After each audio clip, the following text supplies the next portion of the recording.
This is the Autobiography of Benjamin Franklin by Benjamin Franklin, a work in the public domain. Introduction. We Americans devour eagerly any piece of writing that purports to tell us the secret of success in life. Yet how often we are disappointed to find nothing but commonplace statements or receipts that we know by heart but never follow. Most of the life stories of our famous and successful men fail to inspire because they lack the human element that makes the record real and brings the story within our grasp.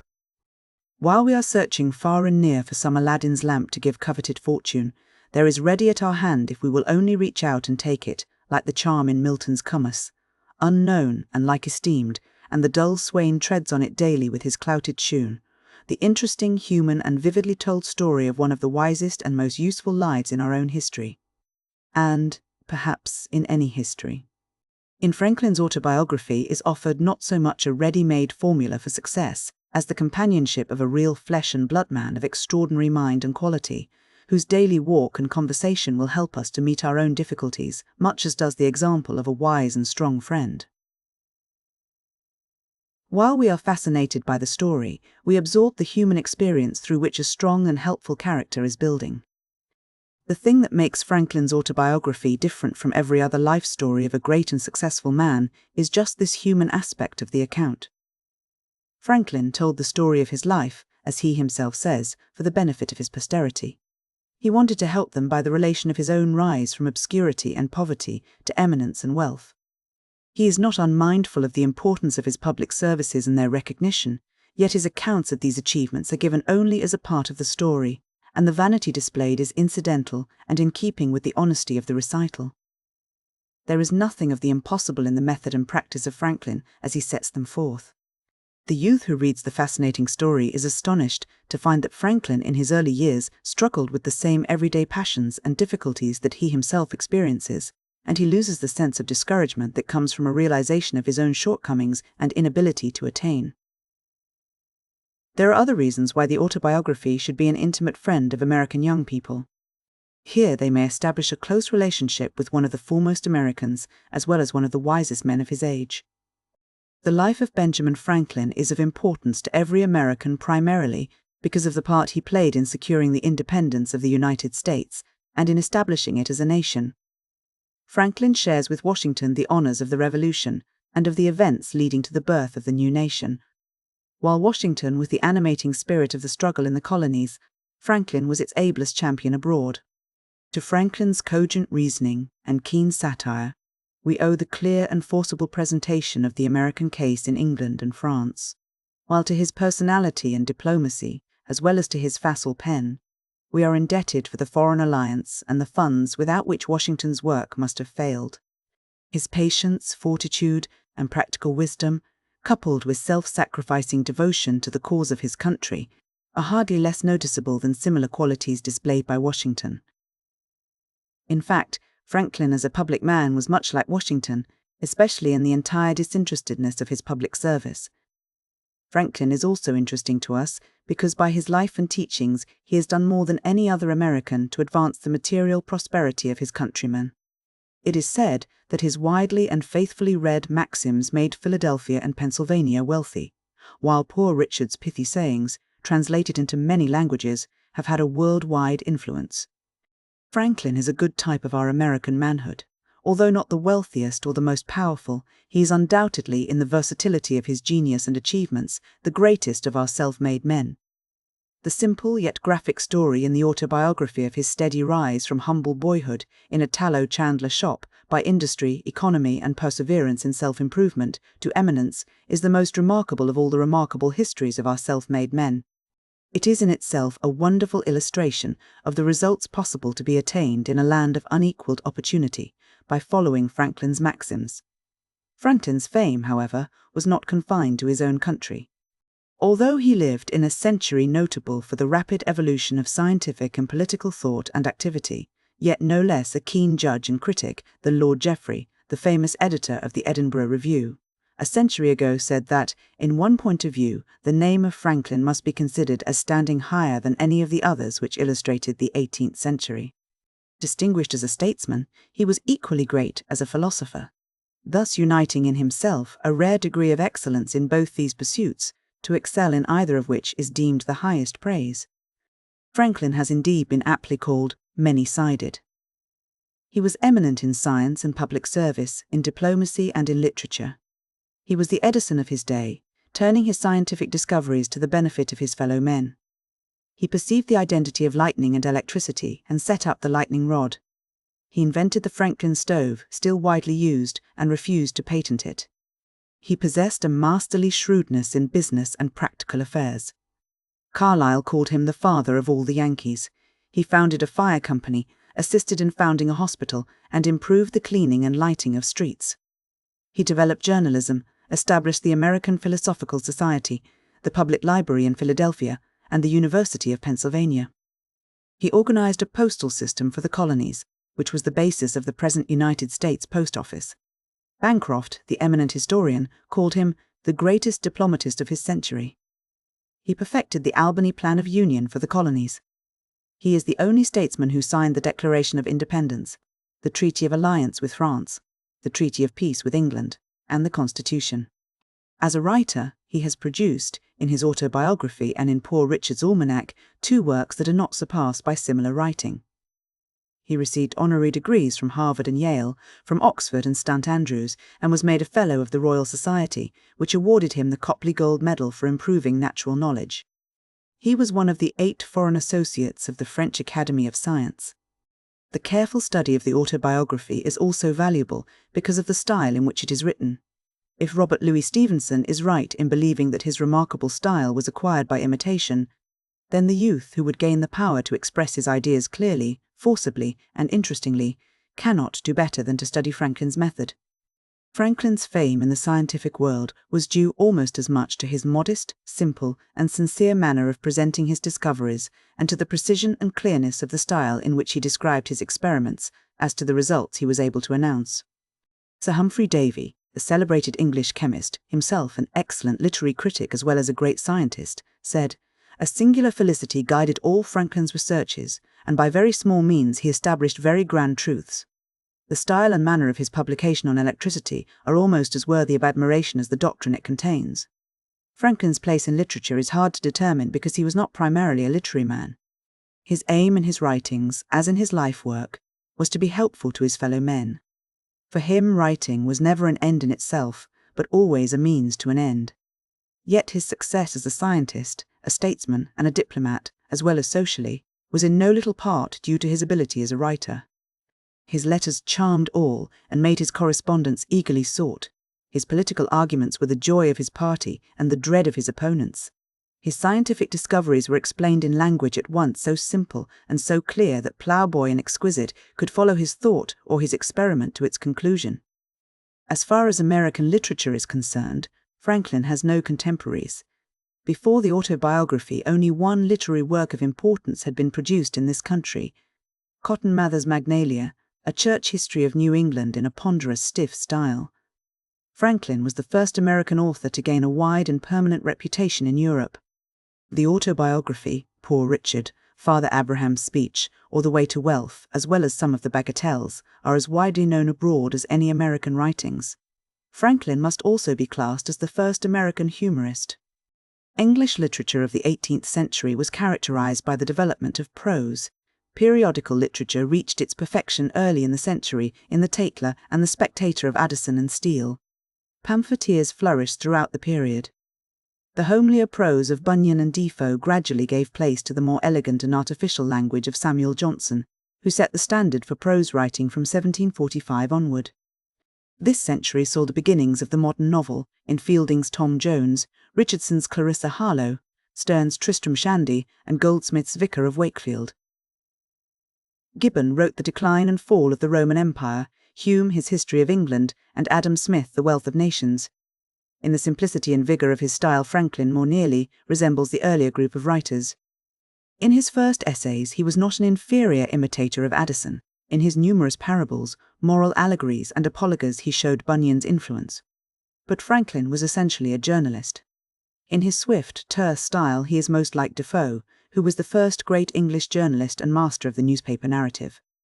The style of both writers is marked by homely, vigorous expression, satire, burlesque, repartee. Here the comparison must end. Defoe and his contemporaries were authors. Their vocation was writing, and their success rests on the imaginative or creative power they displayed. To authorship Franklin laid no claim. He wrote no work of the imagination. He developed only incidentally a style in many respects as remarkable as that of his English contemporaries. He wrote the best autobiography in existence, one of the most widely known collections of maxims, and an unsurpassed series of political and social satires, because he was a man of unusual scope of power and usefulness, who knew how to tell his fellow men the secrets of that power and that usefulness. The story of the autobiography. The account of how Franklin's autobiography came to be written and of the adventures of the original manuscript forms in itself an interesting story. The autobiography is Franklin's longest work, and yet it is only a fragment. The first part, written as a letter to his son, William Franklin, was not intended for publication, and the composition is more informal and the narrative more personal than in the second part, from 1730 on, which was written with a view to publication. The entire manuscript shows little evidence of revision.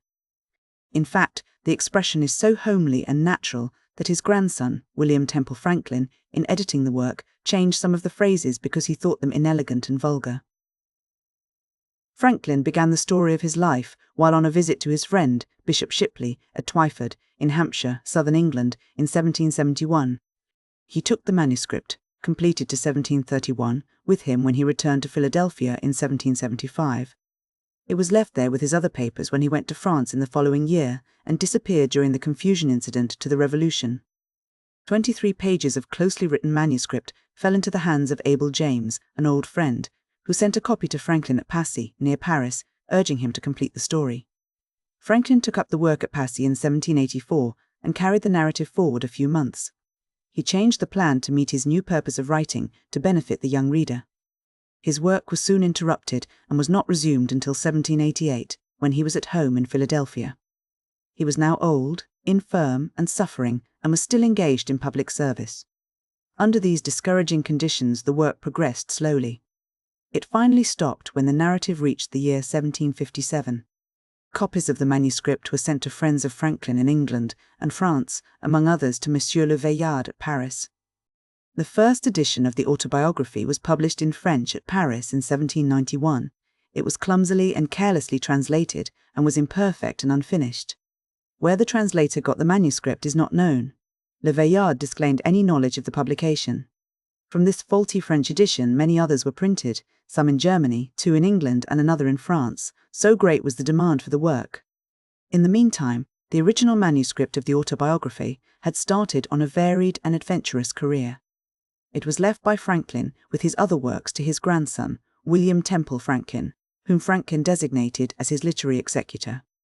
When Temple Franklin came to publish his grandfather's works in 1817, he sent the original manuscript of the autobiography to the daughter of Le Veillard in exchange for her father's copy, probably thinking the clearer transcript would make better printer's copy.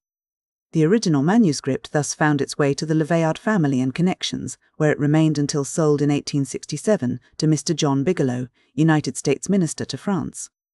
By him, it was later sold to Mr. E. Dwight Church of New York, and passed with the rest of Mr. Church's library into the possession of Mr. Henry E. Huntington. The original manuscript of Franklin's autobiography now rests in the vault in Mr. Huntington's residence at 5th Avenue and 57th Street, New York City. When Mr. Bigelow came to examine his purchase, he was astonished to find that what people had been reading for years as the authentic life of Benjamin Franklin by himself was only a garbled and incomplete version of the real autobiography. Temple Franklin had taken unwarranted liberties with the original. Mr. Bigelow says he found more than 1,200 changes in the text. In 1868, therefore, Mr. Bigelow published the standard edition of Franklin's autobiography. It corrected errors in the previous editions and was the first English edition to contain the short fourth part, comprising the last few pages of the manuscript, written during the last year of Franklin's life. Mr. Bigelow republished the autobiography with additional interesting matter in 3 volumes in 1875, in 1905, and in 1910. The text in this volume is that of Mr. Bigelow's editions.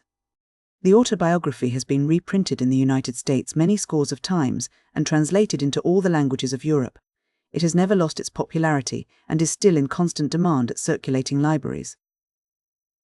The reason for this popularity is not far to seek, for in this work, Franklin told in a remarkable manner the story of a remarkable life. He displayed hard common sense and a practical knowledge of the art of living.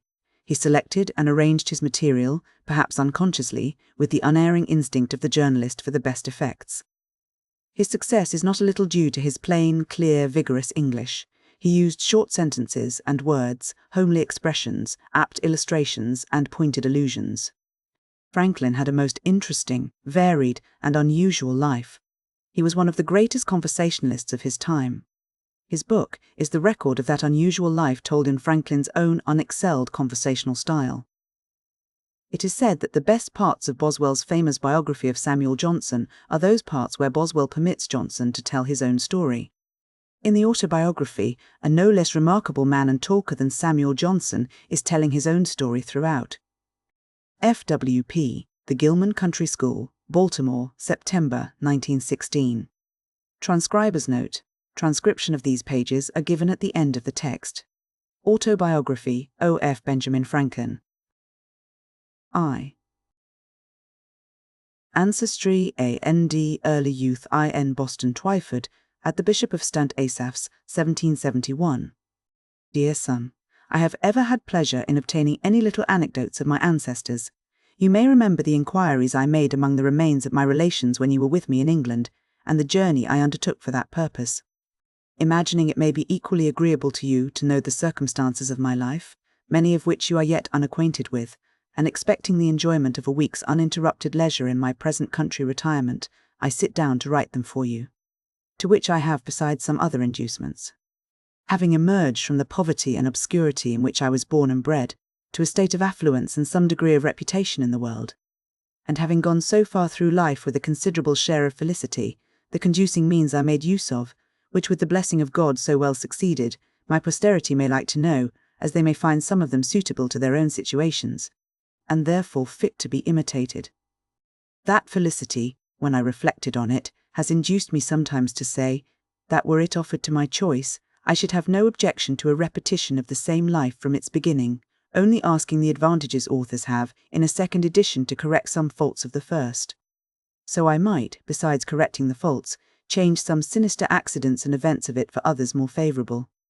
But though this were denied, I should still accept the offer. Since such a repetition is not to be expected, the next thing most like living one's life over again seems to be a recollection of that life, and to make that recollection as durable as possible by putting it down in writing. Hereby, too, I shall indulge the inclination so natural in old men to be talking of themselves and their own past actions, and I shall indulge it without being tiresome to others who, through respect to age, might conceive themselves obliged to give me a hearing, since this may be read or not as anyone pleases. And, lastly, I may as well confess it, since my denial of it will be believed by nobody, perhaps I shall a good deal gratify my own vanity. Indeed, I scarce ever heard or saw the introductory words, without vanity I may say, and so on, but some vain thing immediately followed. Most people dislike vanity in others, whatever share they have of it themselves.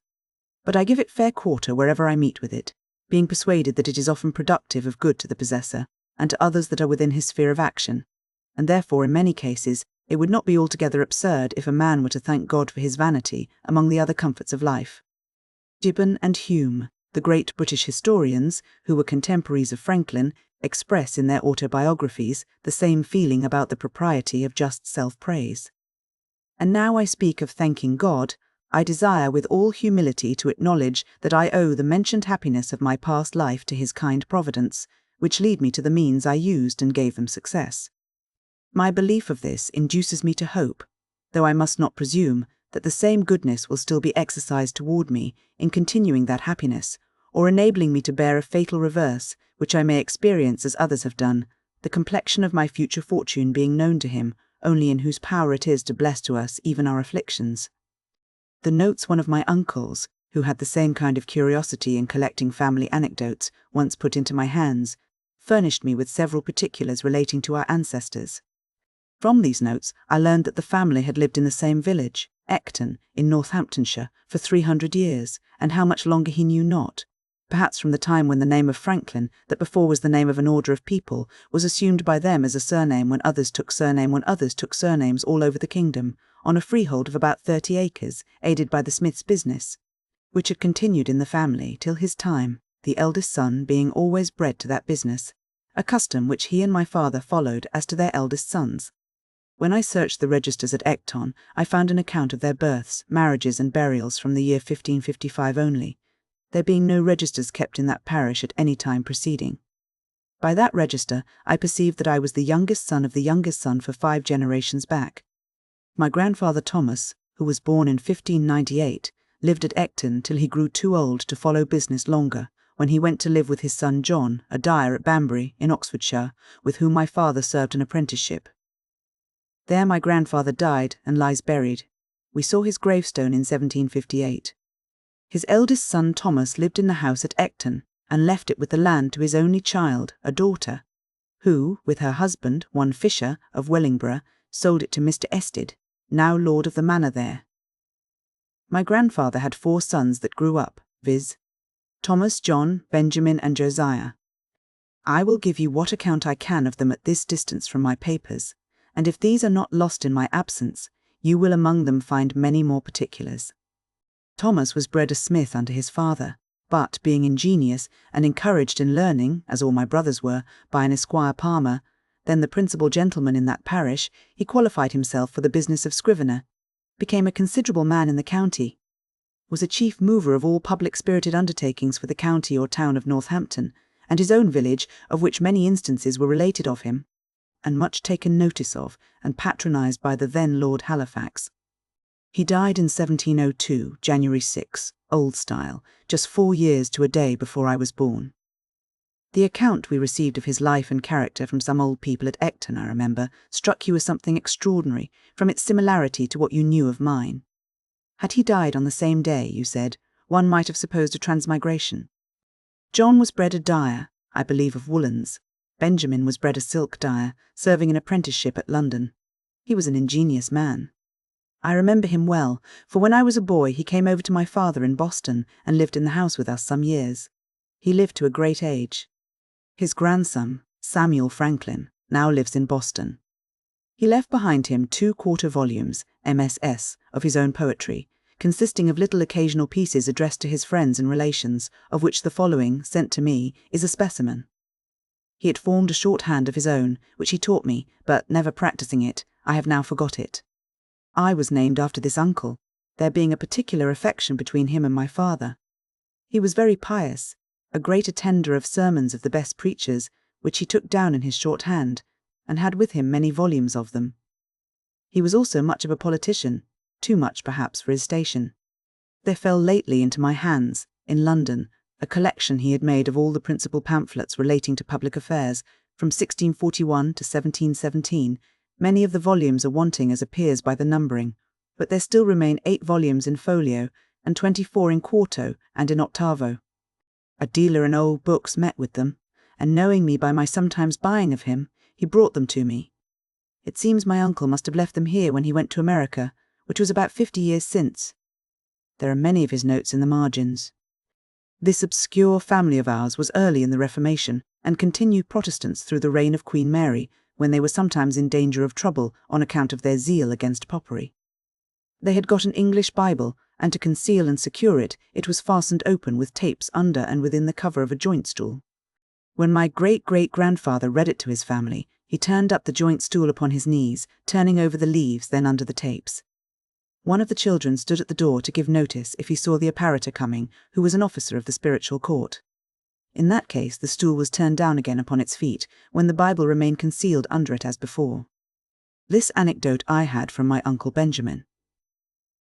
The family continued all of the Church of England till about the end of Charles II's reign, when some of the ministers that had been outed for non-conformity, holding conventicles in Northamptonshire, Benjamin and Josiah adhered to them, and so continued all their lives. The rest of the family remained with the Episcopal Church. Josiah, my father, married young, and carried his wife with 3 children into New England about 1682. The conventicles, having been forbidden by law and frequently disturbed, induced some considerable men of his acquaintance to remove to that country, and he was prevailed with to accompany them thither, where they expected to enjoy their mode of religion with freedom. By the same wife he had 4 children more born there, and by a second wife 10 more, in all 17, of which I remember 13 sitting at one time at his table, who all grew up to be men and women, and married. I was the youngest son and the youngest child but 2, and was born in Boston, New England. My mother, the second wife, was Abia Folger, daughter of Peter Folger, one of the first settlers of New England, of whom honourable mention is made by Cotton Mather, in his church history of that country, entitled Magnalia Christi Americana, as a godly learned Englishman, if I remember the words rightly. I have heard that he wrote sundry small occasional pieces, but only one of them was printed, which I saw now many years since. It was written in 1675, in the homespun verse of that time and people, and addressed to those then concerned in the government there.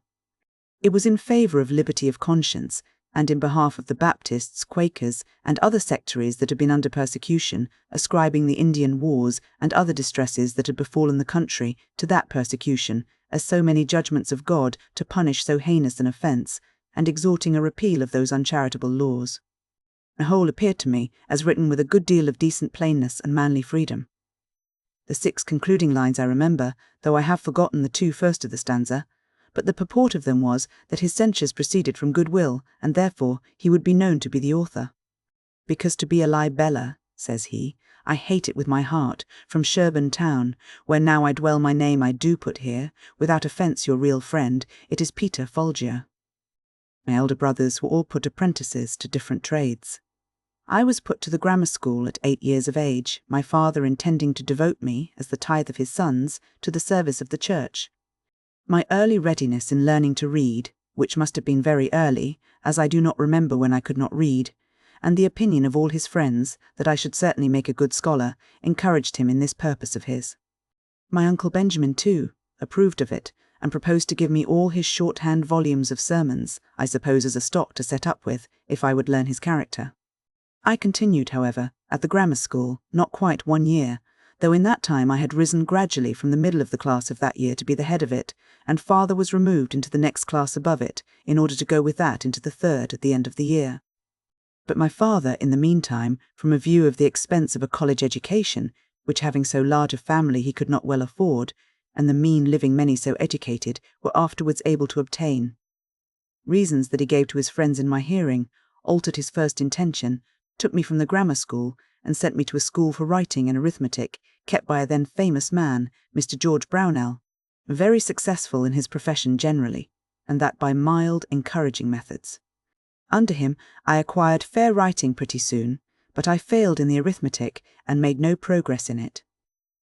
At 10 years old I was taken home to assist my father in his business, which was that of a tallow, chandler, and soap boiler, a business he was not bred to, but had assumed on his arrival in New England, and on finding his dyeing trade would not maintain his family, being in little request. Accordingly, I was employed in cutting wick for the candles, filling the dipping mould and the moulds for cast candles, attending the shop, going of errands, and so on. I disliked the trade, and had a strong inclination for the sea, but my father declared against it. However, living near the water, I was much in and about it, learnt early to swim well, and to manage boats, and when in a boat or canoe with other boys, I was commonly allowed to govern, especially in any case of difficulty, and upon other occasions I was generally a leader among the boys, and sometimes led them into scrapes, of which I will mention one instance, as it shows an early projecting public spirit, though not then justly conducted. There was a salt marsh that bounded part of the mill pond, on the edge of which, at high water, we used to stand to fish for minnows. By much trampling we had made it a mere quagmire. My proposal was to build a wharf there, fit for us to stand upon, and I showed my comrades a large heap of stones, which were intended for a new house near the marsh, and which would very well suit our purpose. Accordingly, in the evening, when the workmen were gone, I assembled a number of my playfellows, and working with them diligently like so many emmets, sometimes 2 or 3 to a stone, we brought them all away and built our little wharf. The next morning the workmen were surprised at missing the stones, which were found in our wharf. Inquiry was made after the removers, we were discovered and complained of. Several of us were corrected by our fathers, and, though I pleaded the usefulness of the work, mine convinced me that nothing was useful which was not honest. I think you may like to know something of his person and character. He had an excellent constitution of body, was of middle stature, but well set and very strong.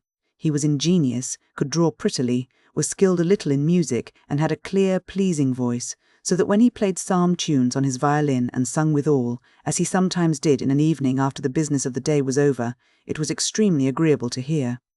He had a mechanical genius too, and, on occasion, was very handy in the use of other tradesmen's tools. But his great excellence lay in a sound understanding and solid judgment in prudential matters, both in private and public affairs. In the latter, indeed, he was never employed, the numerous family he had to educate, and the straightness of his circumstances keeping him close to his trade. But I remember well his being frequently visited by leading people, who consulted him for his opinion in affairs of the town or of the church he belonged to, and showed a good deal of respect for his judgment and advice. He was also much consulted by private persons about their affairs when any difficulty occurred, and frequently chosen an arbitrator between contending parties. At his table he liked to have, as often as he could, some sensible friend or neighbour to converse with, and always took care to start some ingenious or useful topic for discourse, which might tend to improve the minds of his children. By this means he turned our attention to what was good, just, and prudent in the conduct of life, and little or no notice was ever taken of what related to the victuals on the table, whether it was well or ill dressed, in or out of season, of good or bad flavour, preferable or inferior to this or that other thing of the kind, so that I was brought up in such a perfect inattention to those matters as to be quite indifferent what kind of food was set before me, and so unobservant of it, that to this day, if I am asked, I can scarce tell a few hours after dinner what I dined upon. This has been a convenience to me in travelling, where my companions have been sometimes very unhappy for want of a suitable gratification of their more delicate, because better instructed, tastes and appetites. My mother had likewise an excellent constitution. She suckled all her 10 children. I never knew either my father or mother to have any sickness but that of which they died, he at 89, and she at 85 years of age. They lie buried together at Boston, where I some years since placed a marble over their grave, with this inscription, Josiah Franklin and Abia his wife lie here interred.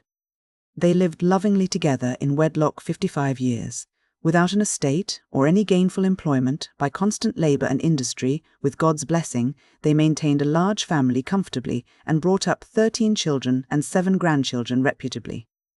From this instance, reader, be encouraged to diligence in thy calling, and distrust not providence. He was a pious and prudent man, she a discreet and virtuous woman. Their youngest son, in filial regard to their memory, places this stone.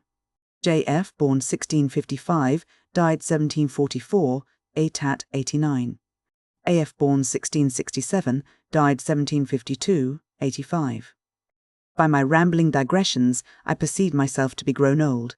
I used to write more methodically, but one does not dress for private company as for a public ball. 'Tis perhaps only negligence.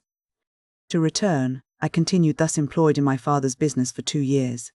That is, till I was 12 years old, and my brother John, who was bred to that business, having left my father, married, and set up for himself at Rhode Island, there was all appearance that I was destined to supply his place and become a tallow chandler. But my dislike to the trade continuing, my father was under apprehensions that if he did not find one for me more agreeable, I should break away and get to sea, as his son Josiah had done, to his great vexation. He therefore sometimes took me to walk with him, and see joiners, bricklayers, turners, braziers, and so on, at their work, that he might observe my inclination, and endeavour to fix it on some trade or other on land. It has ever since been a pleasure to me to see good workmen handle their tools, and it has been useful to me, having learnt so much by it as to be able to do little jobs myself in my house when a workman could not readily be got, and to construct little machines for my experiments, while the intention of making the experiment was fresh and warm in my mind. My father at last fixed upon the cutler's trade, and my uncle Benjamin's son Samuel, who was bred to that business in London, being about that time established in Boston, I was sent to be with him some time on liking. But his expectations of a fee with me displeasing my father, I was taken home again. Beginning life a printer. From a child I was fond of reading, and all the little money that came into my hands was ever laid out in books. Pleased with the Pilgrim's Progress, my first collection was of John Bunyan's works in separate little volumes. I afterwards sold them to enable me to buy R. Burton's historical collections. They were small chapman's books, and cheap, 40 or 50 in all. My father's little library consisted chiefly of books in polemic divinity, most of which I read, and have since often regretted that, at a time when I had such a thirst for knowledge, more proper books had not fallen in my way, since it was now resolved I should not be a clergyman. Plutarch's Lives there was in which I read abundantly, and I still think that time spent to great advantage. There was also a book of Defoe's, called An Essay on Projects, and another of Dr. Mather's, called Essays to Do Good, which perhaps gave me a turn of thinking that had an influence on some of the principal future events of my life. This bookish inclination at length determined my father to make me a printer, though he had already one son, James, of that profession. In 1717, my brother James returned from England with a press and letters to set up his business in Boston. I liked it much better than that of my father, but still had a hankering for the sea. To prevent the apprehended effect of such an inclination, my father was impatient to have me bound to my brother. I stood out some time, but at last was persuaded, and signed the indentures when I was yet but 12 years old. I was to serve as an apprentice till I was 21 years of age, only I was to be allowed journeyman's wages during the last year. In a little time I made great proficiency in the business, and became a useful hand to my brother. I now had access to better books. An acquaintance with the apprentices of booksellers enabled me sometimes to borrow a small one, which I was careful to return soon and clean. Often I sat up in my room reading the greatest part of the night, when the book was borrowed in the evening, and to be returned early in the morning, lest it should be missed or wanted. And after some time, an ingenious tradesman, Mr. Matthew Adams, who had a pretty collection of books, and who frequented our printing house, took notice of me, invited me to his library, and very kindly lent me such books as I chose to read. I now took a fancy to poetry, and made some little pieces. My brother, thinking it might turn to account, encouraged me, and put me on composing occasional ballads. One was called The Lighthouse Tragedy, and contained an account of the drowning of Captain Worthilake, with his 2 daughters. The other was a sailor's song on the taking of Teach, or Blackbeard, the pirate. They were wretched stuff, in the Grub Street ballad style, and when they were printed he sent me about the town to sell them. The first sold wonderfully, the event being recent, having made a great noise. This flattered my vanity, but my father discouraged me by ridiculing my performances and telling me verse-makers were generally beggars. So I escaped being a poet, most probably a very bad one. But as prose writing has been of great use to me in the course of my life, and was a principal means of my advancement, I shall tell you how, in such a situation, I acquired what little ability I have in that way. I was another bookish lad in the town, John Collins by name, with whom I was intimately acquainted. We sometimes disputed, and very fond we were of argument, and very desirous of confuting one another, which disputatious turn, by the way, is apt to become a very bad habit, making people often extremely disagreeable in company by the contradiction that is necessary to bring it into practice, and thence, besides souring and spoiling the conversation, is productive of disgusts, and perhaps enmities where you may have occasion for friendship. I had caught it by reading my father's books of dispute about religion. Persons of good sense, I have since observed, seldom fall into it, except lawyers, university men, and men of all sorts that have been bred at Edinburgh. A question was once, somehow or other, started between Collins and me of the propriety of educating the female sex in learning and their abilities for study. He was of opinion that it was improper, and that they were naturally unequal to it. I took the contrary side, perhaps a little for dispute's sake.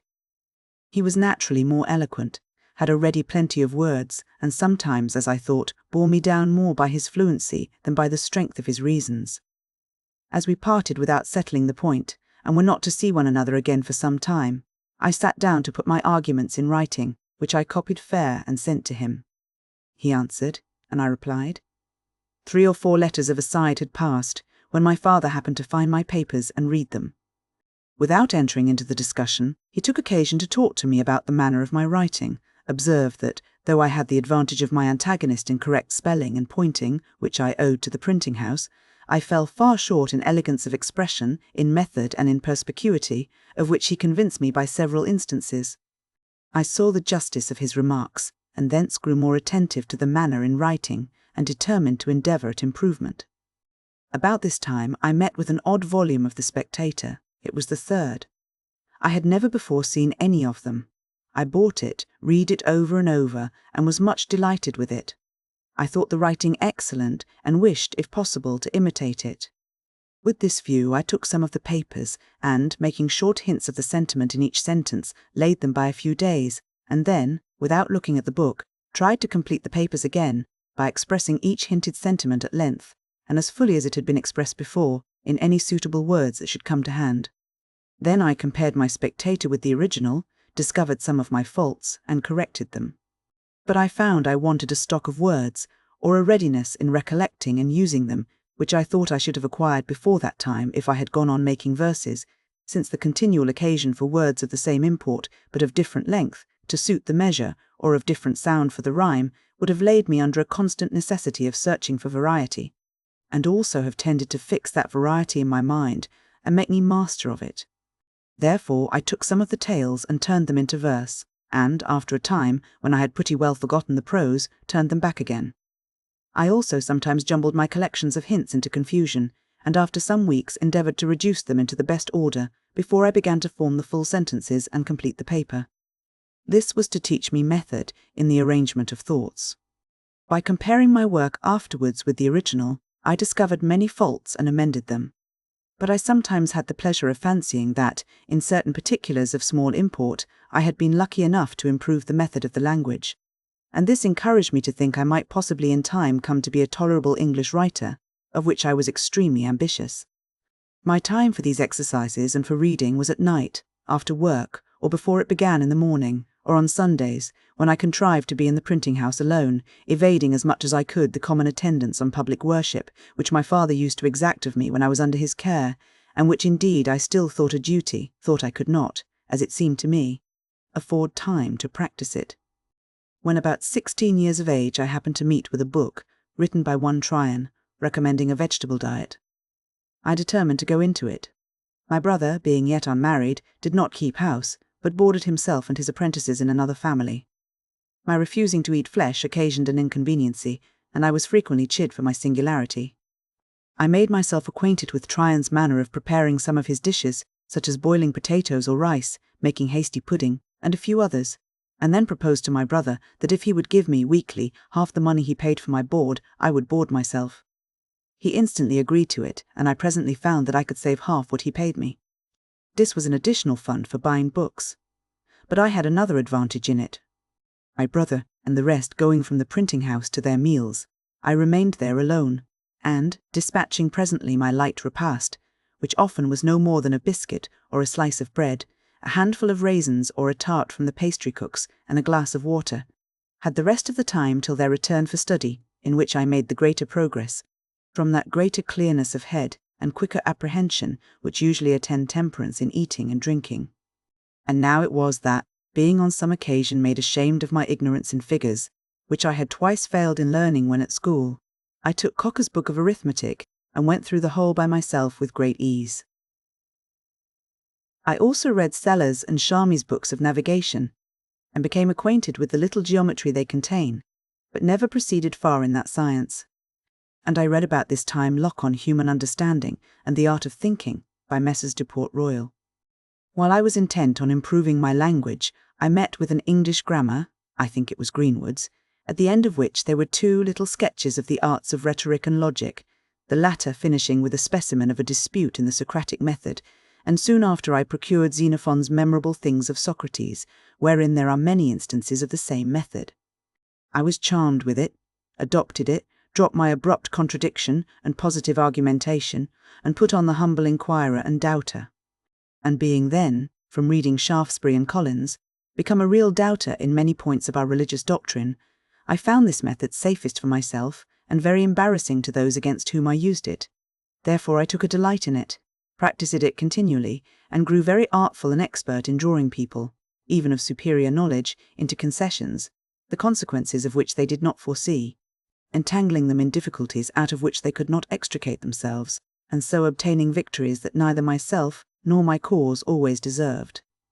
I continued this method some few years, but gradually left it, retaining only the habit of expressing myself in terms of modest diffidence, never using, When I advanced anything that may possibly be disputed, the words certainly, undoubtedly, or any others that give the air of positiveness to an opinion, but rather say, I conceive or apprehend a thing to be so and so, it appears to me, or I should think it so or so for such and such reasons, or I imagine it to be so, or it is so if I am not mistaken. This habit, I believe, has been of great advantage to me when I have had occasion to inculcate my opinions and persuade men into measures that I have been from time to time engaged in promoting, and, as the chief ends of conversation are to inform or to be informed, to please or to persuade, I wish well-meaning, sensible men would not lessen their power of doing good by a positive, assuming manner, that seldom fails to disgust, tends to create opposition, and to defeat every one of those purposes for which speech was given to us, to wit, giving or receiving information or pleasure. For, if you would inform, a positive and dogmatical manner in advancing your sentiments may provoke contradiction and prevent a candid attention. If you wish information and improvement from the knowledge of others, and yet at the same time express yourself as firmly fixed in your present opinions, modest, sensible men, who do not love disputation, will probably leave you undisturbed in the possession of your error. And by such a manner, you can seldom hope to recommend yourself in pleasing your hearers, or to persuade those whose concurrence you desire. Pope says, judiciously, men should be taught as if you taught them not, and things unknown proposed as things forgot, farther recommending to us to speak, though sure, with seeming diffidence. And he might have coupled with this line that which he has coupled with another, I think, less properly. For want of modesty is want of sense.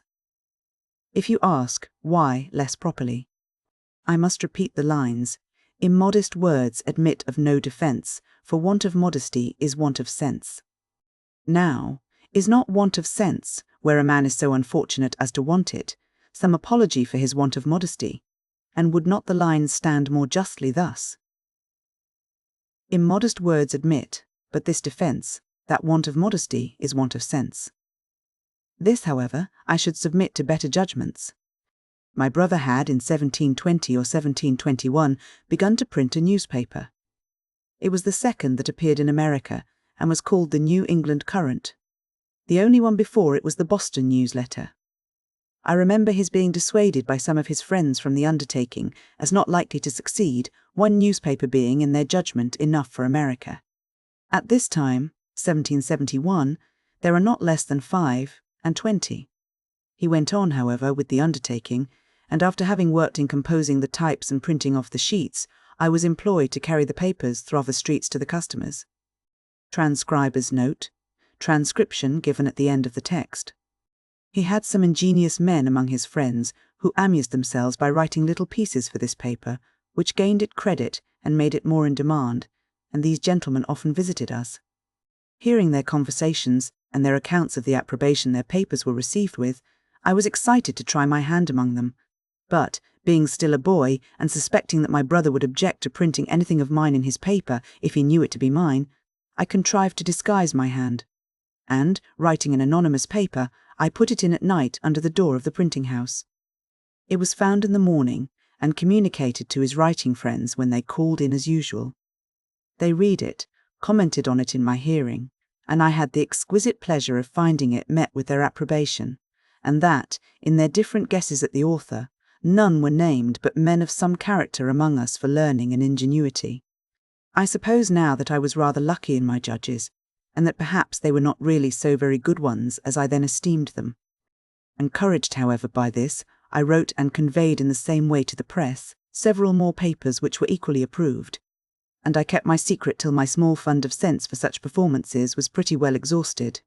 And then I discovered it, when I began to be considered a little more by my brother's acquaintance, and in a manner that did not quite please him, as he thought, probably with reason, that it tended to make me too vain. And, perhaps, this might be one occasion of the differences that we began to have about this time. Though a brother, he considered himself as my master, and me as his apprentice, and, accordingly, expected the same services from me as he would from another, while I thought he demeaned me too much in some he required of me, who from a brother expected more indulgence. Our disputes were often brought before our father, and I fancy I was either generally in the right, or else a better pleader, because the judgment was generally in my favour. But my brother was passionate and had often beaten me, which I took extremely amiss, and, thinking my apprenticeship very tedious, I was continually wishing for some opportunity of shortening it, which at length offered in a manner unexpected. One of the pieces in our newspaper on some political point, which I have now forgotten, gave offence to the Assembly. He was taken up, censured, and imprisoned for a month, by the Speaker's warrant, I suppose, because he would not discover his author. I too was taken up and examined before the Council, but though I did not give them any satisfaction, they contented themselves with admonishing me and dismissed me, considering me perhaps as an apprentice who was bound to keep his master's secrets. During my brother's confinement, which I resented a good deal, notwithstanding our private differences, I had the management of the paper, and I made bold to give our rulers some rubs in it, which my brother took very kindly, while others began to consider me in an unfavourable light, as a young genius that had a turn for libelling and satire. My brother's discharge was accompanied with an order of the House, a very odd one, that James Franklin should no longer print the paper called the New England Courant. There was a consultation held in our printing house among his friends, what he should do in this case. Some proposed to evade the order by changing the name of the paper, but my brother, seeing inconveniences in that, it was finally concluded on as a better way to let it be printed for the future under the name of Benjamin Franklin, and to avoid the censure of the Assembly that might fall on him as still printing it by his apprentice. The contrivance was that my old indenture should be returned to me, with a full discharge on the back of it to be shown on occasion, but to secure to him the benefit of my service, I was to sign new indentures for the remainder of the term, which were to be kept private. A very flimsy scheme it was, however. It was immediately executed, and the paper went on accordingly, under my name for several months. At length, a fresh difference arising between my brother and me, I took upon me to assert my freedom, presuming that he would not venture to produce the new indentures. It was not fair in me to take this advantage, and this I therefore reckon one of the first errata of my life, but the unfairness of it weighed little with me, when under the impressions of resentment for the blows his passion too often urged him to bestow upon me, though he was otherwise not an ill-natured man. Perhaps I was too saucy and provoking. When he found I would leave him, he took care to prevent my getting employment in any other printing house of the town, by going round and speaking to every master, who accordingly refused to give me work. I then thought of going to New York, as the nearest place where there was a printer, and I was rather inclined to leave Boston when I reflected that I had already made myself a little obnoxious to the governing party, and, from the arbitrary proceedings of the Assembly in my brother's case, it was likely I might, if I stayed, soon bring myself into scrapes, and farther, that my indiscreet disputations about religion began to make me pointed at with horror by good people as an infidel or atheist. I determined on the point, but my father now siding with my brother, I was sensible that, if I attempted to go openly, means would be used to prevent me. My friend Collins, therefore, undertook to manage a little for me. He agreed with the captain of a New York sloop for my passage, under the notion of my being a young acquaintance of his. So I sold some of my books to raise a little money, was taken on board privately, and as we had a fair wind, in 3 days I found myself in New York, near 300 miles from home, a boy of but 17, without the least recommendation to or knowledge of any person in the place, and with very little money in my pocket. Arrival in Philadelphia. My inclinations for the sea were by this time worn out, or I might now have gratified them. But, having a trade, and supposing myself a pretty good workman, I offered my service to the printer in the place, old Mr. William Bradford, who had been the first printer in Pennsylvania, but removed from thence upon the quarrel of George Keith. He could give me no employment, having little to do, and help enough already, but says he, "My son at Philadelphia has lately lost his principal hand, Aquila Rose, by death. If you go thither, I believe he may employ you." Philadelphia was 100 miles further. I set out, however, in a boat for Amboy, leaving my chest and things to follow me round by sea. In crossing the bay, we met with a squall that tore our rotten sails to pieces, prevented our getting into the Kill, and drove us upon Long Island. In our way, a drunken Dutchman, who was a passenger too, fell overboard when he was sinking. I reached through the water to his shock pate and drew him up so that we got him in again. His ducking sobered him a little, and he went to sleep, taking first out of his pocket a book, which he desired I would dry for him.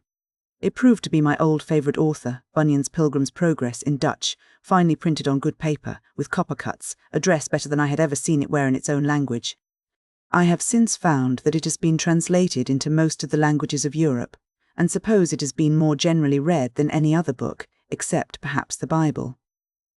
Honest John was the first that I know of who mixed narration and dialogue, a method of writing very engaging to the reader, who in the most interesting parts finds himself, as it were, brought into the company and present at the discourse. Defoe in his Crusoe, his Moll Flanders, Religious Courtship, Family Instructor, and other pieces has imitated it with success, and Richardson has done the same in his Pamela, and so on. When we drew near the island, we found it was at a place where there could be no landing, there being a great surf on the stony beach. So we dropped anchor and swung round towards the shore. Some people came down to the water edge and hallooed to us, as we did to them, but the wind was so high and the surf so loud that we could not hear so as to understand each other. There were canoes on the shore, and we made signs and hallooed that they should fetch us. But they either did not understand us or thought it impracticable, so they went away, and night coming on, we had no remedy but to wait till the wind should abate, and, in the meantime, the boatman and I concluded to sleep, if we could, and so crowded into the scuttle with the Dutchman, who was still wet, and the spray beating over the head of our boat leaped through to us, so that we were soon almost as wet as he. In this manner we lay all night, with very little rest. But, the wind abating the next day, we made a shift to reach Amboy before night, having been 30 hours on the water, without victuals or any drink but a bottle of filthy rum, and the water we sailed on being salt. In the evening I found myself very feverish, and went into bed, but, having read somewhere that cold water drank plentifully was good for a fever, I followed the prescription, sweat plentifully most of the night, my fever left me, and in the morning, crossing the ferry, I proceeded on my journey on foot, having 50 miles to Burlington, where I was told I should find boats that would carry me the rest of the way to Philadelphia. It rained very hard all the day. I was thoroughly soaked, and by noon a good deal tired, so I stopped at a poor inn, where I stayed all night, beginning now to wish that I had never left home. I cut so miserable a figure, too, that I found, by the questions asked me, I was suspected to be some runaway servant, and in danger of being taken up on that suspicion. However, I proceeded the next day, and got in the evening to an inn, within 8 or 10 miles of Burlington, kept by one Dr. Brown. He entered into conversation with me while I took some refreshment, and, finding I had read a little, became very sociable and friendly. Our acquaintance continued as long as he lived. He had been, I imagine, an itinerant doctor, for there was no town in England or country in Europe of which he could not give a very particular account. He had some letters, and was ingenious, but much of an unbeliever, and wickedly undertook, some years after, to travesty the Bible in doggerel verse, as Cotton had done Virgil. By this means he set many of the facts in a very ridiculous light, and might have hurt weak minds if his work had been published, but it never was. At his house I lay that night, and the next morning reached Burlington, but had the mortification to find that the regular boats were gone a little before my coming, and no other expected to go before Tuesday, this being Saturday. Wherefore I returned to an old woman in the town, of whom I had bought gingerbread to eat on the water, and asked her advice. She invited me to lodge at her house till a passage by water should offer, and being tired with my foot travelling, I accepted the invitation.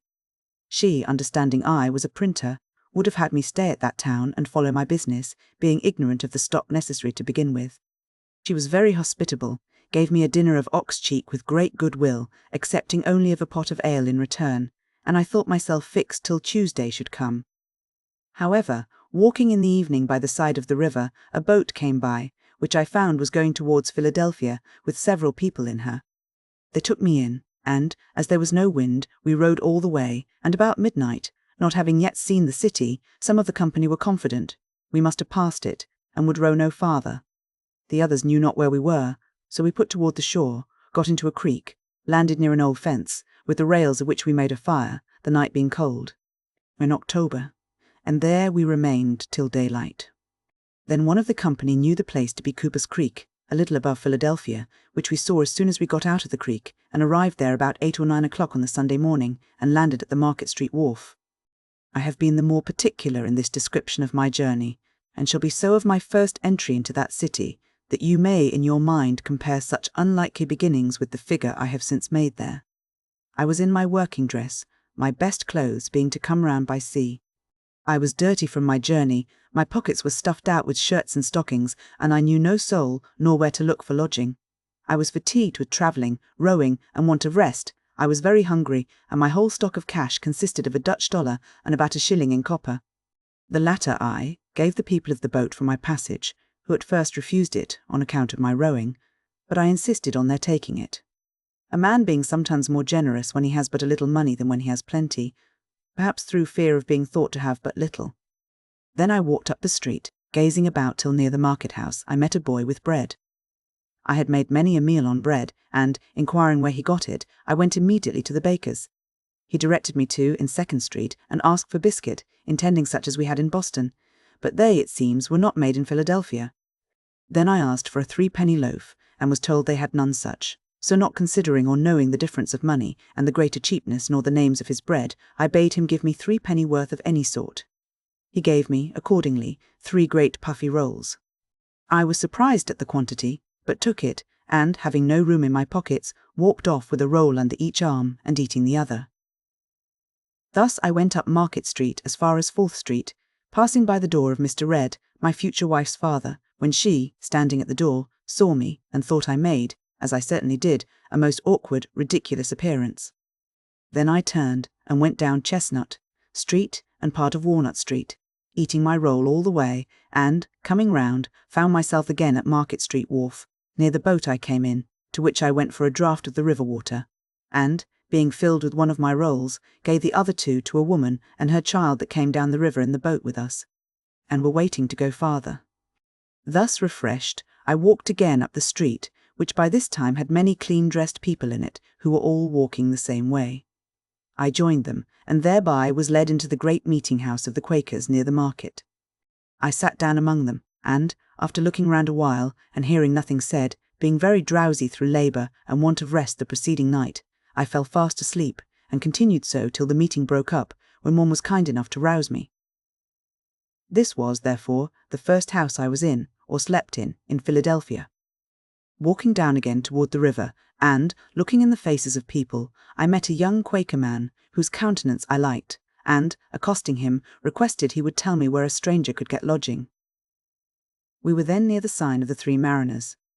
"Here," says he, "is one place that entertains strangers, but it is not a reputable house. If thee wilt walk with me, I'll show thee a better." He brought me to the Crooked Billet in Water Street.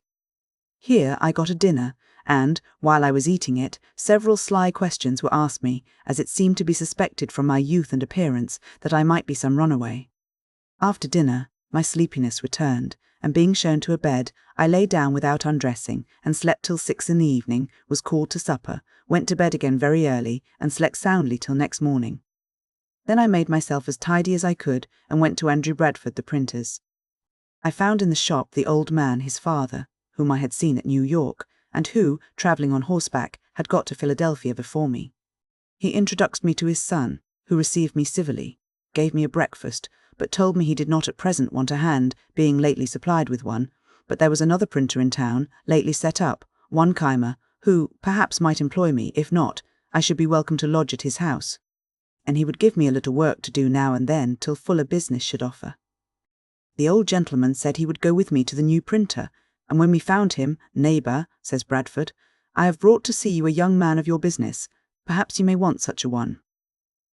He asked me a few questions, put a composing stick in my hand to see how I worked, and then said he would employ me soon, though he had just then nothing for me to do, and, taking old Bradford, whom he had never seen before, to be one of the town's people that had a good will for him, entered into a conversation on his present undertaking and prospects, while Bradford, not discovering that he was the other printer's father, on Keimer's saying he expected soon to get the greatest part of the business into his own hands, drew him on by artful questions, and starting little doubts, to explain all his views, what interest he relied on, and in what manner he intended to proceed. I, who stood by and heard all, saw immediately that one of them was a crafty old sophister, and the other a mere novice. Bradford left me with Keimer, who was greatly surprised when I told him who the old man was. Keimer's printing house, I found, consisted of an old shattered press and one small worn-out font of English, which he was then using himself, composing an elegy on Aquila Rose, before mentioned, an ingenious young man, of excellent character, much respected in the town, clerk of the assembly, and a pretty poet. Keimer made verses too, but very indifferently. He could not be said to write them, for his manner was to compose them in the types directly out of his head, so there being no copy, but one pair of cases, and the elegy likely to require all the letter, no one could help him. I endeavoured to put his press, which he had not yet used, and of which he understood nothing, into order fit to be worked with, and, promising to come and print off his elegy as soon as he should have got it ready, I returned to Bradford's, who gave me a little job to do for the present, and there I lodged and dieted. A few days after, Keimer sent for me to print off the elegy, and now he had got another pair of cases, and a pamphlet to reprint, on which he set me to work. These two printers I found poorly qualified for their business. Bradford had not been bred to it, and was very illiterate, and Keimer, though something of a scholar, was a mere compositor, knowing nothing of press-work. He had been one of the French prophets, and could act their enthusiastic agitations. At this time he did not profess any particular religion, but something of all on occasion was very ignorant of the world, and had, as I afterward found, a good deal of the knave in his composition. He did not like my lodging at Bradford's while I worked with him. He had a house, indeed, but without furniture, so he could not lodge me. But he got me a lodging at Mr. Reed's before mentioned, who was the owner of his house, and, my chest and clothes being come by this time, I made rather a more respectable appearance in the eyes of Miss Reed than I had done when she first happened to see me eating my roll in the street. I began now to have some acquaintance among the young people of the town, that were lovers of reading, with whom I spent my evenings very pleasantly, and gaining money by my industry and frugality. I lived very agreeably, forgetting Boston as much as I could, and not desiring that any there should know where I resided, except my friend Collins, who was in my secret, and kept it when I wrote to him. At length, an incident happened that sent me back again much sooner than I had intended. I had a brother-in-law, Robert Holmes, master of a sloop that traded between Boston and Delaware. He, being at Newcastle, 40 miles below Philadelphia, heard there of me, and wrote me a letter mentioning the concern of my friends in Boston at my abrupt departure, assuring me of their goodwill to me, and that everything would be accommodated to my mind if I would return, to which he exhorted me very earnestly.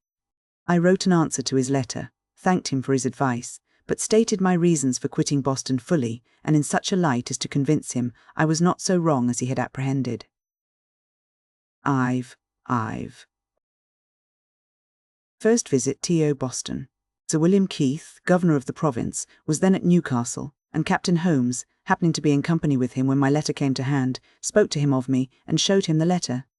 The governor read it, and seemed surprised when he was told my age. He said, I appeared a young man of promising parts, and therefore should be encouraged. The printers at Philadelphia were wretched ones, and, if I would set up there, he made no doubt I should succeed. For his part, he would procure me the public business, and do me every other service in his power.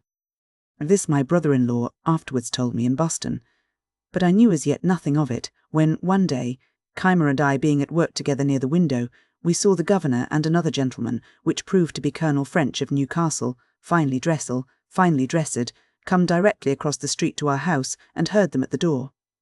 Keimer ran down immediately, thinking it a visit to him, but the governor inquired for me, came up, and with a condescension and politeness I had been quite unused to, made me many compliments, desired to be acquainted with me, blamed me kindly for not having made myself known to him when I first came to the place, and would have me away with him to the tavern, where he was going with Colonel French to taste, as he said, some excellent Madeira. I was not a little surprised, and Keimer starred like a pig poisoned. I went, however, with the governor and Colonel French to a tavern at the corner of 3rd Street, and over the Madeira he proposed my setting up my business, laid before me the probabilities of success, and both he and Colonel French assured me I should have their interest and influence in procuring the public business of both governments. On my doubting whether my father would assist me in it, Sir William said he would give me a letter to him, in which he would state the advantages, and he did not doubt of prevailing with him. So it was concluded I should return to Boston in the first vessel, with the governor's letter recommending me to my father. In the meantime the intention was to be kept a secret, and I went on working with Keimer as usual, the governor sending for me now and then to dine with him, a very great honour I thought it, and conversing with me in the most affable, familiar, and friendly manner imaginable. About the end of April, 1724, a little vessel offered for Boston. I took leave of Keimer as going to see my friends.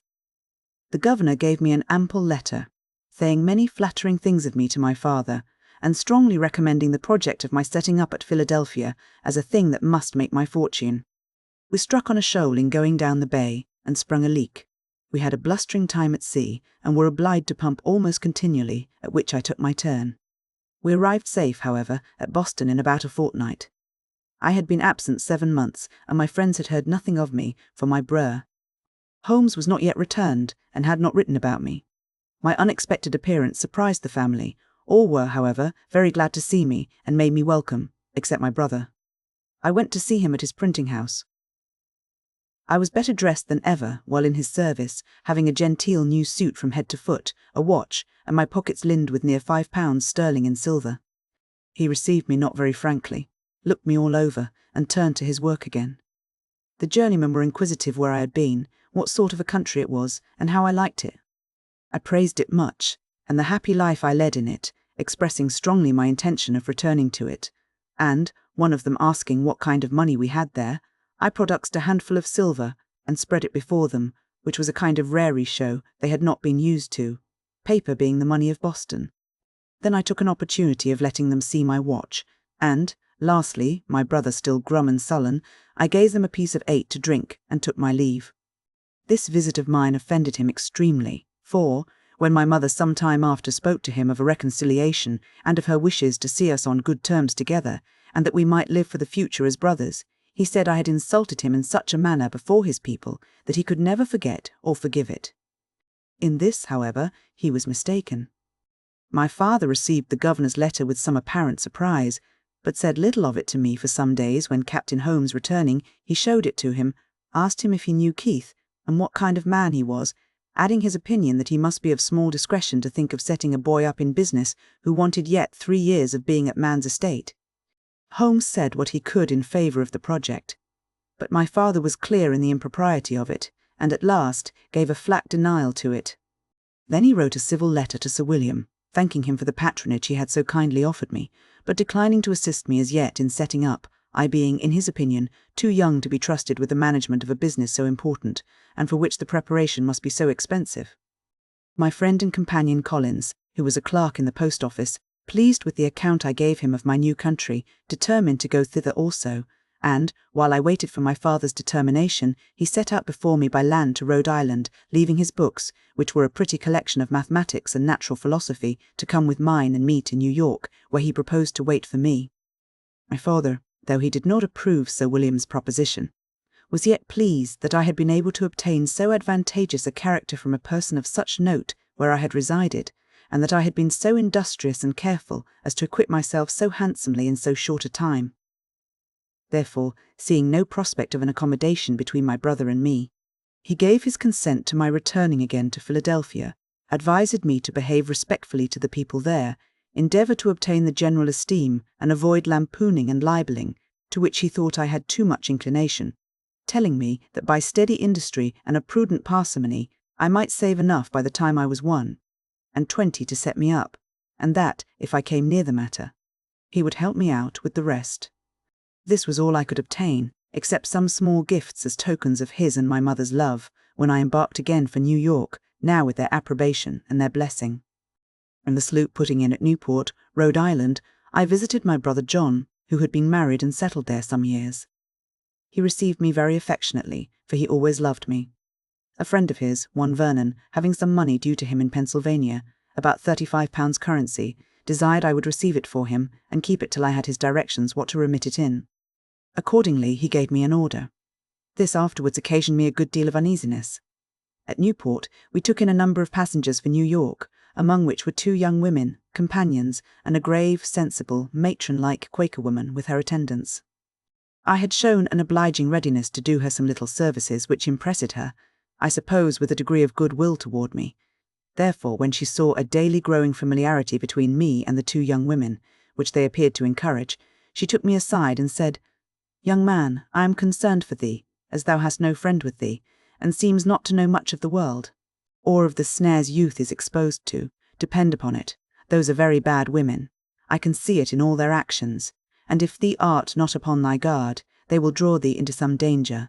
They are strangers to thee, and I advise thee, in a friendly concern for thy welfare, to have no acquaintance with them."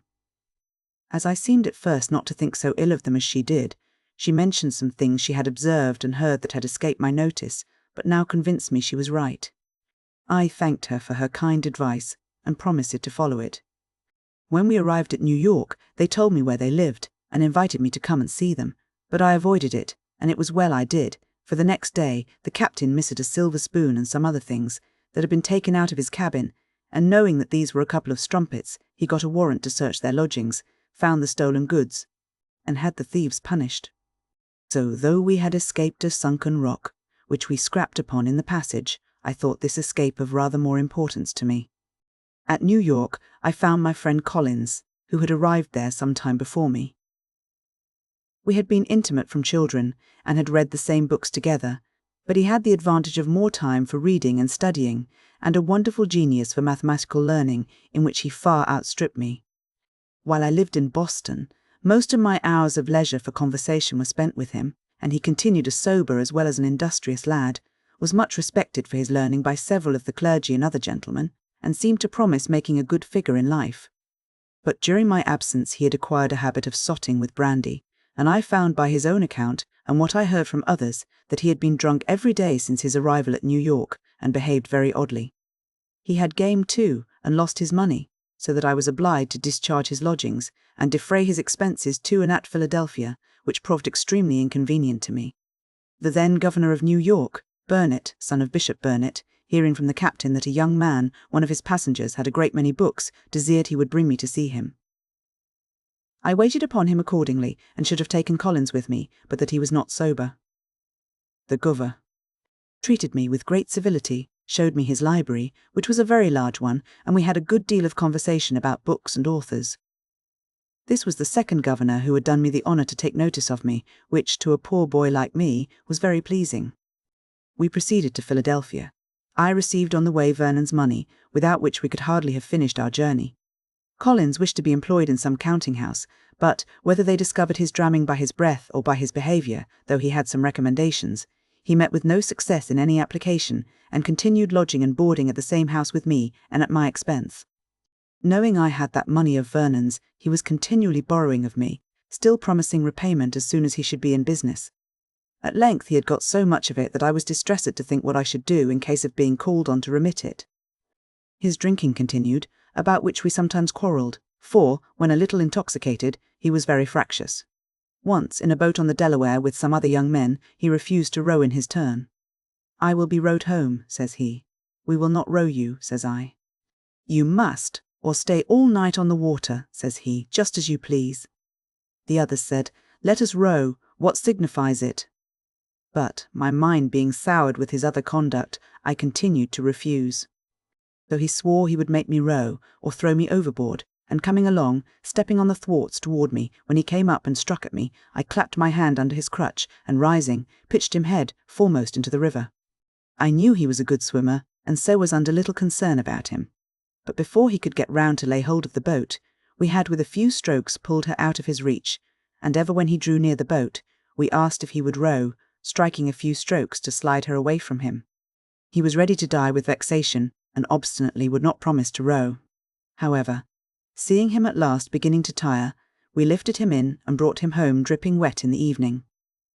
We hardly exchanged a civil word afterwards, and a West India captain, who had a commission to procure a tutor for the sons of a gentleman at Barbados, happening to meet with him, agreed to carry him thither. He left me then, promising to remit me the first money he should receive in order to discharge the debt, but I never heard of him after. The breaking into this money of Vernon's was one of the first great errata of my life, and this affair showed that my father was not much out in his judgment when he supposed me too young to manage business of importance. But Sir William, on reading his letter, said he was too prudent. There was great difference in persons, and discretion did not always accompany years, nor was youth always without it. "And since he will not set you up," says he, "I will do it myself. Give me an inventory of the things necessary to be had from England, and I will send for them. You shall repay me when you are able. I am resolved to have a good printer here, and I am sure you must succeed." This was spoken with such an appearance of cordiality that I had not the least doubt of his meaning what he said. I had hitherto kept the proposition of my setting up, a secret in Philadelphia, and I still kept it. Had it been known that I depended on the governor, probably some friend, that knew him better, would have advised me not to rely on him, as I afterwards heard it as his known character to be liberal of promises which he never meant to keep. Yet, unsolicited as he was by me, how could I think his generous offers insincere? I believed him one of the best men in the world. I presented him an inventory of a little print house, amounting by my computation to about £100 sterling. He liked it, but asked me if my being on the spot in England to choose the types and see that everything was good of the kind might not be of some advantage. Then, says he, when there you may make acquaintances and establish correspondences in the bookselling and stationery way. I agreed that this might be advantageous.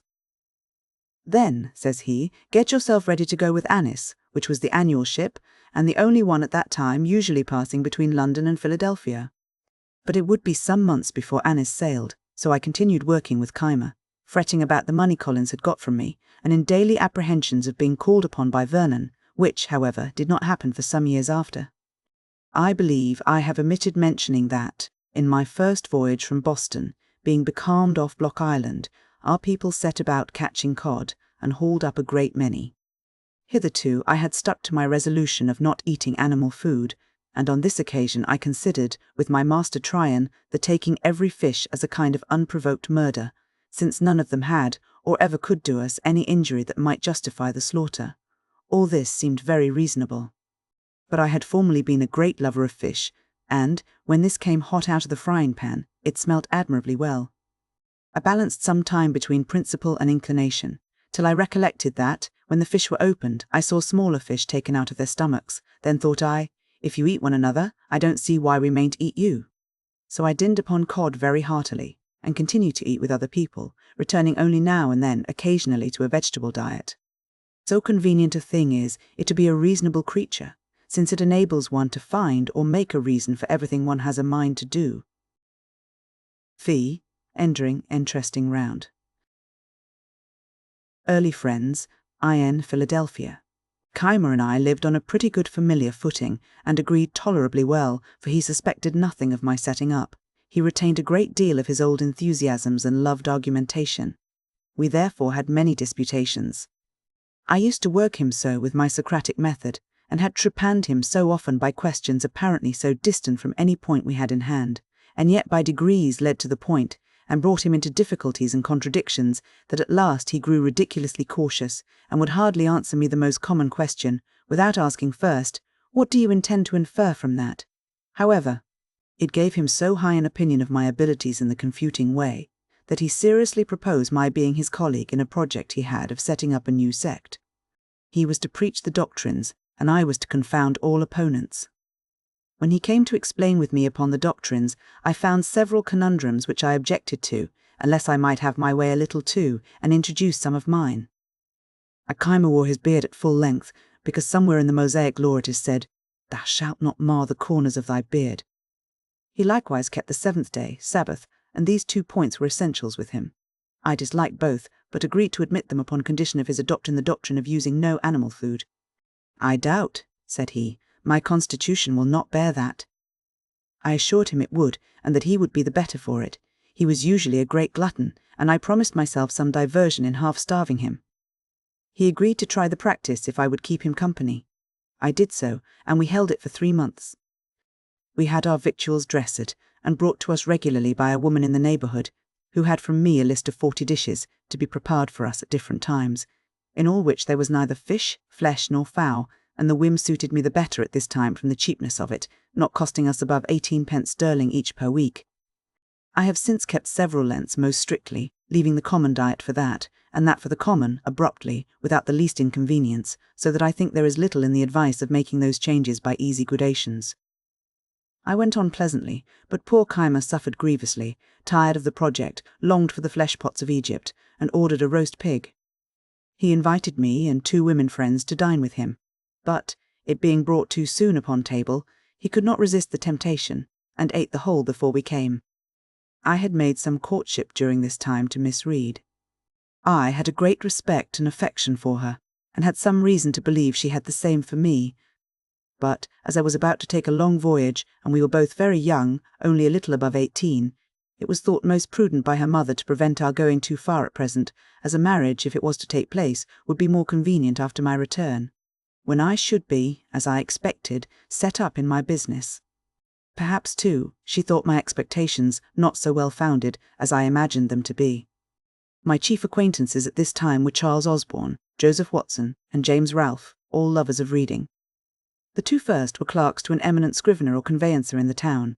Charles Brockton, the other, was clerk to a merchant. Watson was a pious, sensible young man, of great integrity, the others rather more lax in their principles of religion, particularly Ralph, who, as well as Collins, had been unsettled by me, for which they both made me suffer. Osborne was sensible, candid, frank, sincere, and affectionate to his friends, but, in literary matters, too fond of criticising. Ralph was ingenious, genteel in his manners, and extremely eloquent. I think I never knew a prettier talker. Both of them were great admirers of poetry, and began to try their hands in little pieces. Many pleasant walks we four had together on Sundays into the woods near Schuylkill, where we read to one another, and conferred on what we read. Ralph was inclined to pursue the study of poetry, not doubting but he might become eminent in it, and make his fortune by it, alleging that the best poets must, when they first began to write, make as many faults as he did. Osborne dissuaded him, assured him he had no genius for poetry, and advised him to think of nothing beyond the business he was bred to, that, in the mercantile way, though he had no stock, he might, by his diligence and punctuality, recommend himself to employment as a factor, and in time acquire wherewith to trade on his own account. I approved dim using one's self with poetry now and then, so far as to improve one's language, but no farther. On this it was proposed that we should each of us, at our next meeting, produce a piece of our own composing, in order to improve by our mutual observations, criticisms, and corrections. As language and expression were what we had in view, we excluded all considerations of invention, by agreeing that the task should be a version of the 18th Psalm, which describes the descent of a deity. When the time of our meeting drew nigh, Ralph called on me first, and let me know his piece was ready. I told him I had been busy, and, having little inclination, had done nothing. He then showed me his piece for my opinion, and I much approved it, as it appeared to me to have great merit. Now, says he, Osborne never will allow the least merit in anything of mine, but makes 1,000 criticisms out of mere envy. He is not so jealous of you. I wish, therefore, you would take this piece, and produce it as yours. I will pretend not to have had time, and so produce nothing. We shall then see what he will say to it. It was agreed, and I immediately transcribed it, that it might appear in my own hand. We met, Watson's performance was read, there were some beauties in it, but many defects. Osborne's was read, it was much better, Ralph did it justice, remarked some faults, but applauded the beauties. He himself had nothing to produce. I was backward, seemed desirous of being excused, had not had sufficient time to correct, and so on, but no excuse could be admitted, produce I must. It was read and repeated. Watson and Osborne gave up the contest, and joined in applauding it. Ralph only made some criticisms, and proposed some amendments, but I defended my text. Osborne was against Ralph, and told him he was no better a critic than poet, so he dropped the argument. As they two went home together, Osborne expressed himself still more strongly in favour of what he thought my production, having restrained himself before, as he said, lest I should think it flattery. But who would have imagined, said he, that Franklin had been capable of such a performance, such painting, such force, such fire? He has even improved the original.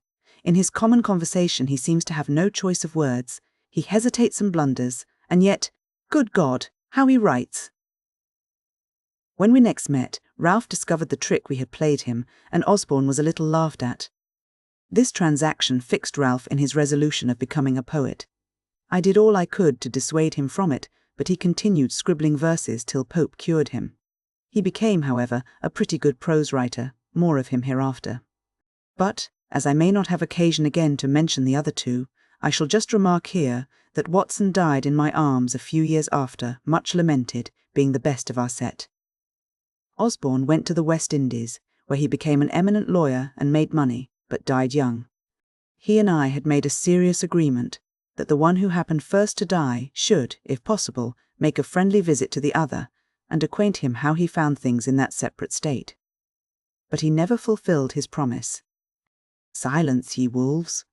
While Ralph to Cynthia howls, and makes night hideous, answer him, ye owls. To this the poet adds the following note: James Ralph, a name inserted after the first editions, not known till he write a swearing piece called Sawney, very abusive of Dr. Swift, Mr. Gay, and myself. Fee Fi. First visit T.O. London. The governor, seeming to like my company, had me frequently to his house, and his setting me up was always mentioned as a fixed thing.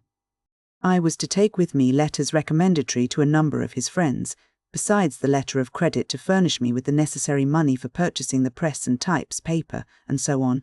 For these letters I was appointed to call at different times when they were to be ready, but a future time was still named. Thus he went on till the ship, whose departure too had been several times postponed, was on the point of sailing. Then, when I called to take my leave and receive the letters, his secretary, Dr. Bard, came out to me and said the governor was extremely busy in writing, but would be down at Newcastle before the ship, and there the letters would be delivered to me. Ralph, though married, and having one child, had determined to accompany me in this voyage. It was thought he intended to establish a correspondence and obtain goods to sell on commission, but I found afterwards that, through some discontent with his wife's relations, he purposed to leave her on their hands and never return again. Having taken leave of my friends, and interchanged some promises with Miss Red, I left Philadelphia in the ship, which anchored at Newcastle. A governor was there, but when I went to his lodging, the secretary came to me from him with the civilest message in the world, that he could not then see me, being engaged in business of the utmost importance, but should send the letters to me on board, wished me heartily a good voyage and a speedy return, and so on. I returned on board a little puzzled, but still not doubting. Mr. Andrew Hamilton, a famous lawyer of Philadelphia, had taken passage in the same ship for himself and son, and with Mr. Denham, a Quaker merchant, and Messrs. Onion and Russell, masters of an ironwork in Maryland, had engaged the great cabin, so that Ralph and I were forced to take up with a berth in the steerage, and none on board knowing us were considered as ordinary persons. But Mr. Hamilton and his son, it was James, since governor, returned from Newcastle to Philadelphia, the father being recalled by a great fee to plead for a seized ship, and, just before we sailed, Colonel French coming on board and showing me great respect, I was more taken notice of, and, with my friend Ralph, invited by the other gentlemen to come into the cabin, there being now room. Accordingly, we removed thither.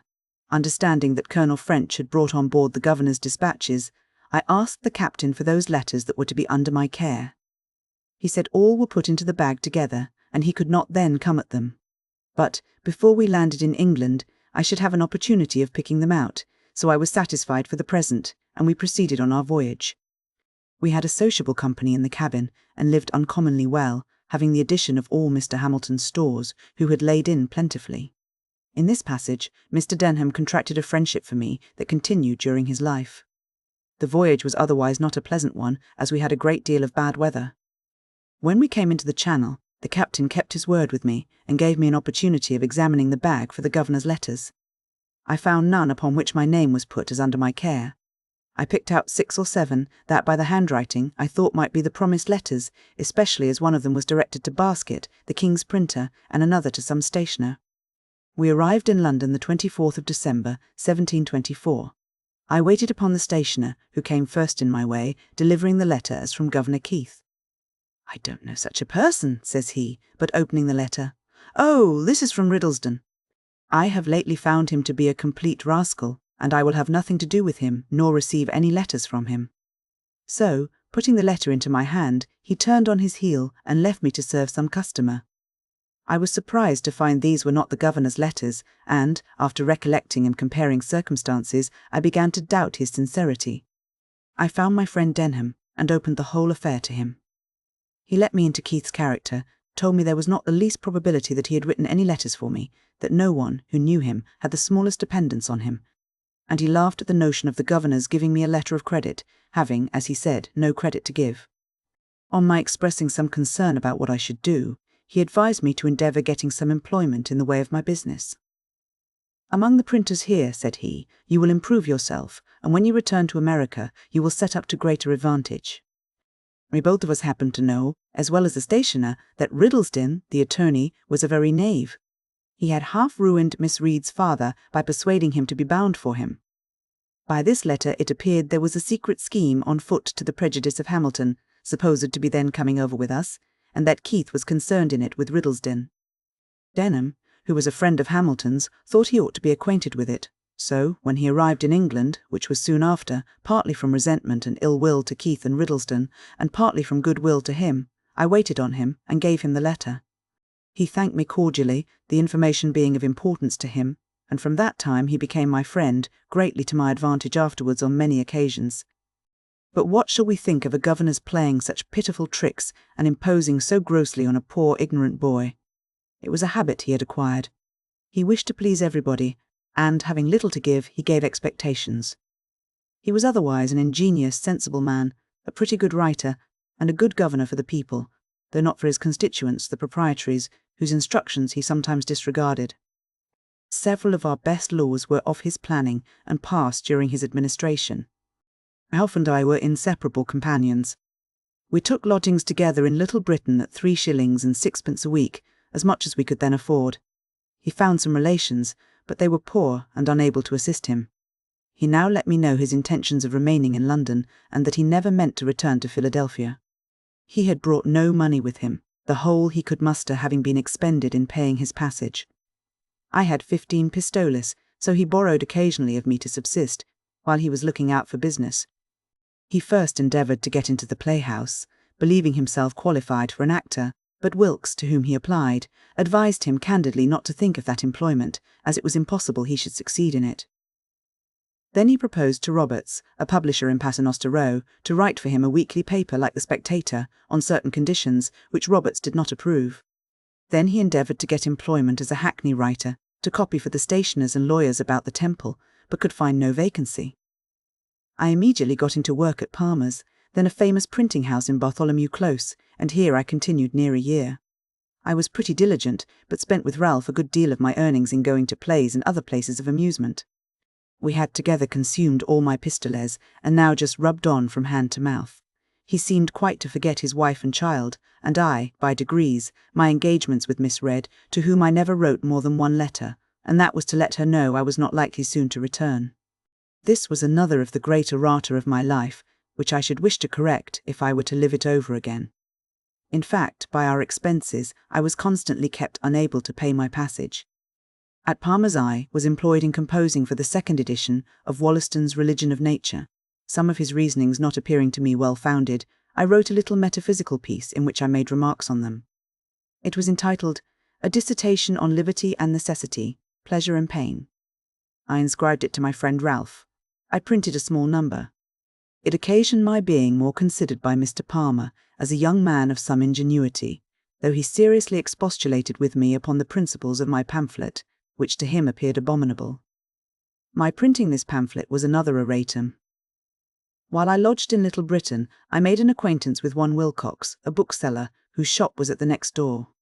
He had an immense collection of second-hand books. Circulating libraries were not then in use, but we agreed that, on certain reasonable terms which I have now forgotten, I might take, read, and return any of his books. This I esteemed a great advantage, and I made as much use of it as I could. My pamphlet by some means falling into the hands of one Lyons, a surgeon, author of a book entitled The Infallibility of Human Judgment, it occasioned an acquaintance between us. He took great notice of me, called on me often to converse on those subjects, carried me to the Horns, a pale alehouse in Lane, Cheapside, and introduced me to Dr. Mandeville, author of the Fable of the Bees, who had a club there, of which he was the soul, being a most facetious, entertaining companion. Lyons, too, introduced me to Dr. Pemberton, at Batson's Coffee House, who promised to give me an opportunity, some time or other, of seeing Sir Isaac Newton, of which I was extremely desirous, but this never happened. I had brought over a few curiosities, among which the principal was a purse made of the asbestos, which purifies by fire.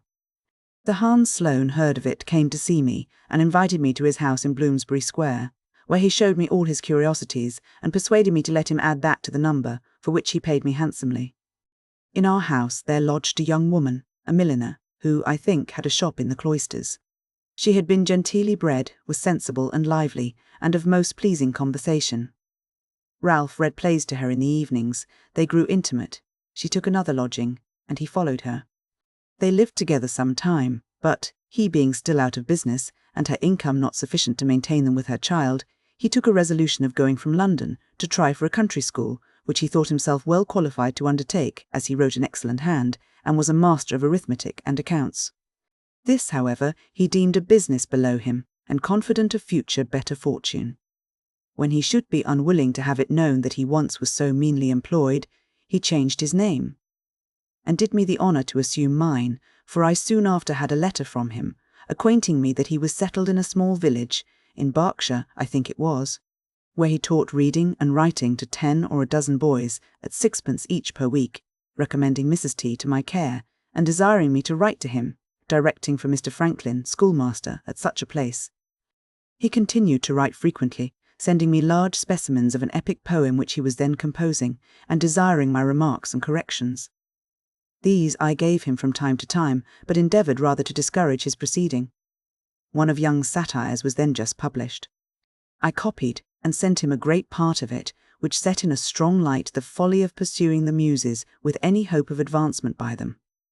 All was in vain. Sheets of the poem continued to come by every post.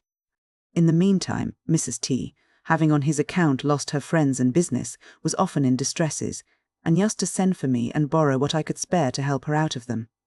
I grew fond of her company, and being at that time under no religious restraint, and presuming upon my importance to her, I attempted familiarities, another erratum, which she repulsed with a proper resentment, and acquainted him with my behaviour. This made a breach between us, and when he returned again to London, he let me know he thought I had cancelled all the obligations he had been under to me. So I found I was never to expect his repaying me what I lent to him, or advanced for him. This, however, was not then of much consequence, as he was totally unable, and in the loss of his friendship I found myself relieved from a burthen. I now began to think of getting a little money beforehand, and, expecting better work, I left Palmer's to work at Watts's, near Lincoln's Inn Fields, a still greater printing house. Here I continued all the rest of my stay in London. At my first admission into this printing house, I took to working at press, imagining I felt a want of the bodily exercise I had been used to in America, where press work is mixed with composing. I drank only water. The other workmen, near 50 in number, were great guzzlers of beer. On occasion, I carried up and down stairs a large form of types in each hand, when others carried but one in both hands. They wondered to see, from this and several instances, that the Walter American, as they called me, was stronger than themselves, who drank strong beer. We had an alehouse boy who attended always in the house to supply the workmen. My companion at the press drank every day a pint before breakfast, a pint at breakfast with his bread and cheese, a pint between breakfast and dinner, a pint at dinner, a pint in the afternoon about 6 o'clock, and another when he had done his day's work.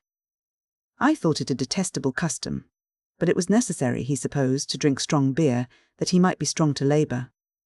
I endeavoured to convince him that the bodily strength afforded by beer could only be in proportion to the grain or flour of the barley dissolved in the water of which it was made, that there was more flour in a pennyworth of bread, and therefore, if he would eat that with a pint of water, it would give him more strength than a quart of beer.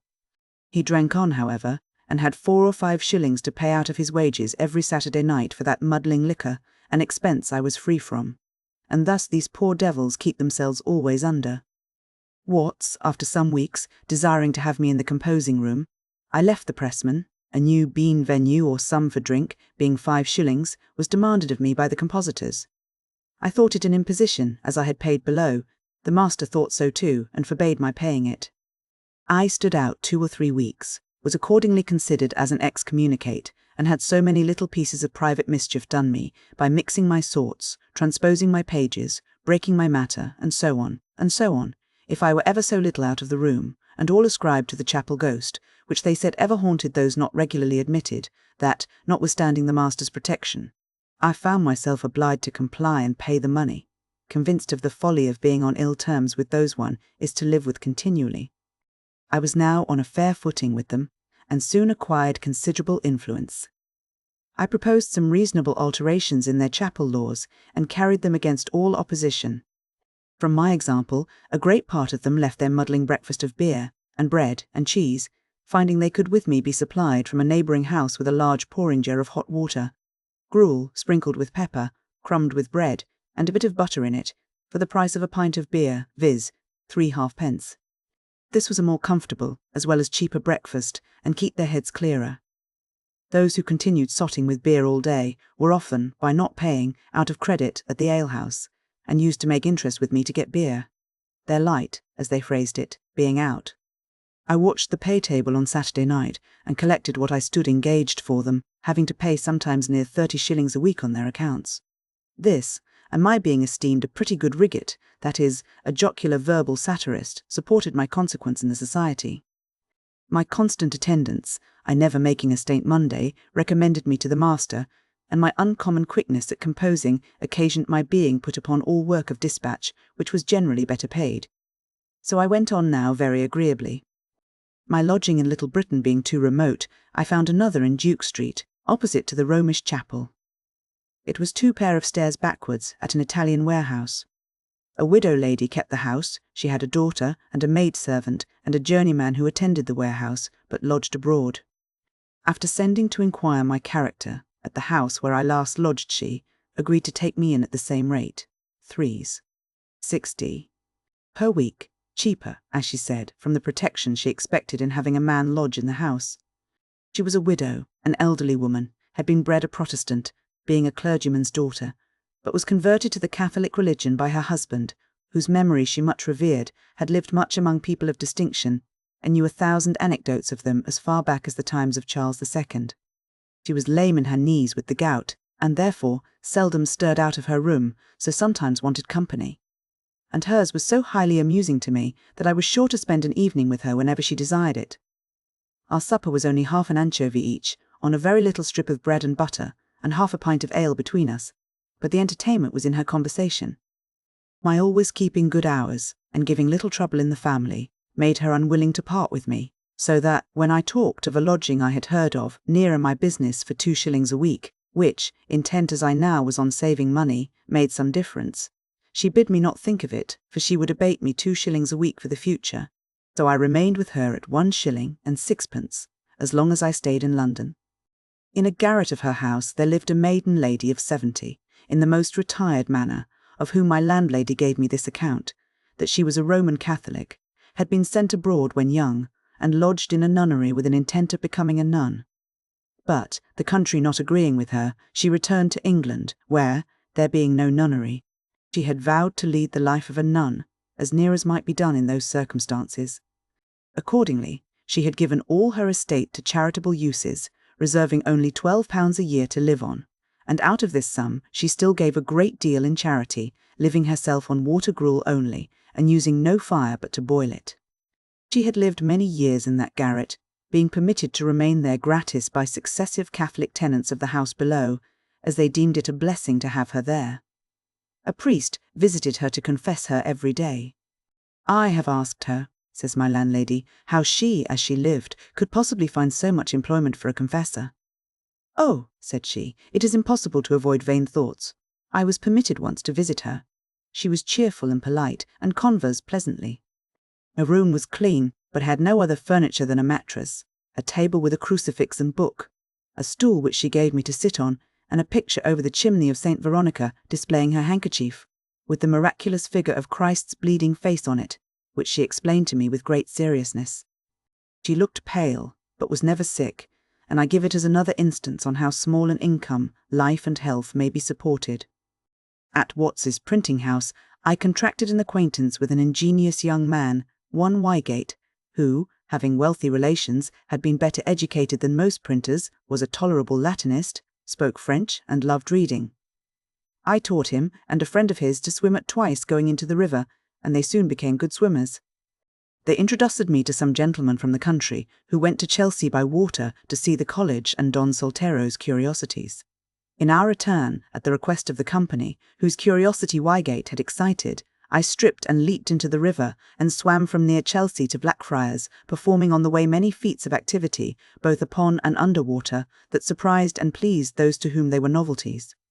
I had from a child been ever delighted with this exercise, had studied and practised at all Thevenot's motions and positions, added some of my own, aiming at the graceful and easy as well as the useful.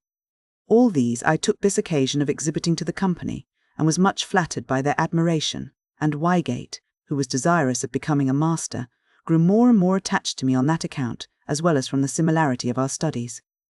He at length proposed to me travelling all over Europe together, supporting ourselves everywhere by working at our business. I was once inclined to it, but mentioning it to my good friend Mr. Denham, with whom I often spent an hour when I had leisure, he dissuaded me from it, advising me to think only of returning to Pennsylvania, which he was now about to do. I must record one trait of this good man's character. He had formerly been in business at Bristol, but failed in debt to a number of people, compounded, and went to America.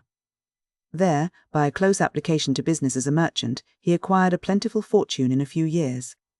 Returning to England in the ship with me, he invited his old creditors to an entertainment, at which he thanked them for the easy composition they had favoured him with, and, when they expected nothing but the treat, every man at the first remove found under his plate an order on a banker for the full amount of the unpaid remainder with interest. He now told me he was about to return to Philadelphia, and should carry over a great quantity of goods in order to open a store there. He proposed to take me over as his clerk, to keep his books, in which he would instruct me, copy his letters, and attend the store.